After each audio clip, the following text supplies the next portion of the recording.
ಅನ್ನದಾತ, ಜೊತೆಗೆ ಪುತ್ತೂರು ಪುರಸಭೆಯ ಮಾಜಿ ಅಧ್ಯಕ್ಷರು, ಸಾಕಷ್ಟು ವರ್ಷಗಳ ಕಾಲ ಪುರಸಭಾ ಸದಸ್ಯರಾಗಿ ಹಿರಿಯ ಒಬ್ಬ ರಾಜಕಾರಣಿಯಾಗಿ ಗುರುತಿಸಿಕೊಂಡವರು ಮತ್ತು ಬಹಳ ಮುಖ್ಯವಾಗಿ ಪತ್ರಕರ್ತರ ಸ್ನೇಹಿತ. ಪತ್ರಕರ್ತರ ಜೊತೆ ಯಾವತ್ತೂ ಗಟ್ಟಿಯಾಗಿ ನಿಲ್ಲುವವರು, ಮಾತಾಡುವವರು, ಅವರ ಪರ ಧ್ವನಿ ಇರುವವರು ರಾಜೇಶ್ ಬನ್ನೂರು ಸರ್ ಅವರು.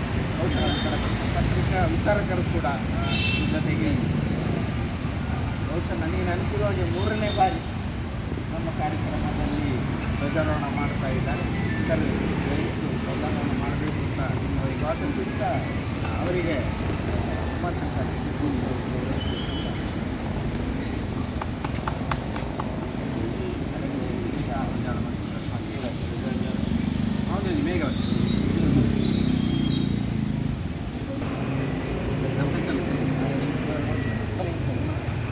ಅದು ಆಯ್ತದೆ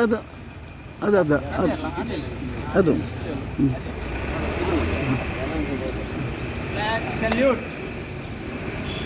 जनगणमनाधिनायक जय हे भारत भाग्य विधाता, पंजाब सिंधु गुजरात मराठा द्राविड उत्कल गंगा, विंध्य हिमाचल यमुना गंगा उच्चल जलधि तरंगा, तव शुभ नामे जागे तव शुभ आशीष मागे, गाहे तव जय गाथा, जन गण मंगलदायक जय हे भारत भाग्य विधाता, जय हे जय हे जय हे जय जय जय जय हे।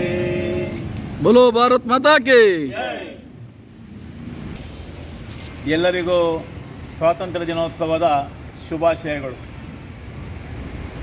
ನಮ್ಮ ಹಿರಿಯರು ನಮ್ಮ ದೇಶಕ್ಕೆ ಸ್ವಾತಂತ್ರ್ಯವನ್ನು ತರಬೇಕಂತಾಗಿದ್ದರೆ ಅದೆಷ್ಟೋ ಬಲಿದಾನಗಳು, ಅದು ನಾನು ವಿವರಿಸಬೇಕಂತ ಅವಶ್ಯಕತೆ ಬಹುಶಃ ಇಲ್ಲ, ಪತ್ರಕರ್ತರಾದ ತಮಗೆಲ್ಲ ಗೊತ್ತಿದೆ. ಅದರ ಪ್ರತಿಫಲ ಇವತ್ತು ನಾವು 78ನೇ ಸ್ವಾತಂತ್ರ್ಯೋತ್ಸವವನ್ನು ಬಹಳ ವಿಜೃಂಭಣೆಯನ್ನು ಆಚರಿಸ್ತಿದ್ದೇವೆ. ಆದರೆ ನಾವು ಪ್ರತಿ ಕಡೆಗಳಲ್ಲಿಯೂ ಪ್ರತಿ ವರ್ಷವೂ ಸ್ವಾತಂತ್ರ್ಯ ಆಚರಿಸೋದು ಬಿಟ್ಟರೆ ನಮ್ಮೊಳಗಿನ ಆ ದೇಶ ಪ್ರೇಮ ಪ್ರತಿ ವರ್ಷ ನನಗೆ ತಿಳಿದ ಮಟ್ಟಿಗೆ ಅದು ಕುಂದುತ್ತಾ ಇದೆ. ಉದಾಹರಣೆಗೆ ಇಡೀ ಜಗತ್ತಿನಲ್ಲಿ ಇವತ್ತು ಇಸ್ರೇಲಿಗಿದ್ದಷ್ಟು ದೇಶ ಪ್ರೇಮ ಬಹುಶಃ ಯಾವ ದೇಶದಲ್ಲಿ ಇರಲಿಕ್ಕೆ ಕಾಣ್ತದೆ ನನಗೆ. ನಾನು ಬಹುಶಃ ಈ ಮಾತನ್ನು ಹೇಳಿದರೆ ದೇಶದ್ರೋಹ ಅಂತ ಹೇಳುವವರು ಇರ್ಬೋದು, ಇಲ್ಲ ಅಂತ ನಾನು ಹೇಳುವುದಿಲ್ಲ. ಆದರೆ ನಾವು ಇನ್ನೊಬ್ಬನ ಒಳ್ಳೆಯ ವಿಚಾರವನ್ನು ಸಮಾಜಕ್ಕೆ ತಿಳಿಸುವಂಥ ಅವಶ್ಯಕತೆ ಖಂಡಿತವಾಗಿದೆ. ಒಳ್ಳೆಯದನ್ನು ಒಬ್ಬ ವೈರಿ ಮಾಡಿದರೂ ಕೂಡ ನಾವು ಅದನ್ನು ಹೊಗಳಲೇಬೇಕು, ಯಾಕಂದರೆ ಅವ್ರು ಮಾಡೋದು ಒಳ್ಳೆಯ ಕೆಲಸಗಳನ್ನು ಗುರುತಿಸ್ಕೊಳ್ಳುವಂಥದ್ದು. ಆ ನಿಟ್ಟಿನಲ್ಲಿ ನಾವು ಕಾರ್ಯಪ್ರವೃತ್ತರಾಗಬೇಕೆಂಬಂಥ ಆಶಯ ನನ್ನದು. ಅದೇ ರೀತಿ ರಾಜಕೀಯ ಪಕ್ಷಗಳಿರ್ಬೋದು, ಜನರಿರ್ಬೋದು, ಪರಸ್ಪರ ಒಬ್ಬರನ್ನೊಬ್ಬರು ದೇಶದಲ್ಲೇ ಎಲ್ಲವೂ ಕೂಡ ಈ ದೇಶದ ಒಳಿತಿಗಾಗಿ ನಡೆಯುವಂಥದ್ದು ಎಂಬುದನ್ನು ಮನದಟ್ಟು ಮಾಡಿಕೊಂಡ್ರೆ ಯಾವುದೇ ಸಮಸ್ಯೆಗಳಿಲ್ಲ. 78ನೇ ಈ ಸ್ವಾತಂತ್ರ್ಯ ದಿನೋತ್ಸವ ಆಚರಣೆ ನಮ್ಮ ಇನ್ನು ಮುಂದಿನ ಜನಾಂಗಕ್ಕೆ ಮಾರ್ಗದರ್ಶನ ಆಗಲಿಕ್ಕೆ ಯಾವುದೇ ತೊಂದರೆಗಳಿಲ್ಲ ಎಂಬುದನ್ನು ಆಶಯದೊಂದಿಗೆ ಎಲ್ಲರಿಗೂ ಮತ್ತೊಮ್ಮೆ ಶುಭಾಶಯಗಳು ಹೇಳುತ್ತಾ ಅವಕಾಶ ಹೊಂದಿದ್ದೇನೆ. ಜೈ ಹಿಂದ್, ಜೈ ಕರ್ನಾಟಕ. ಧನ್ಯವಾದಗಳು.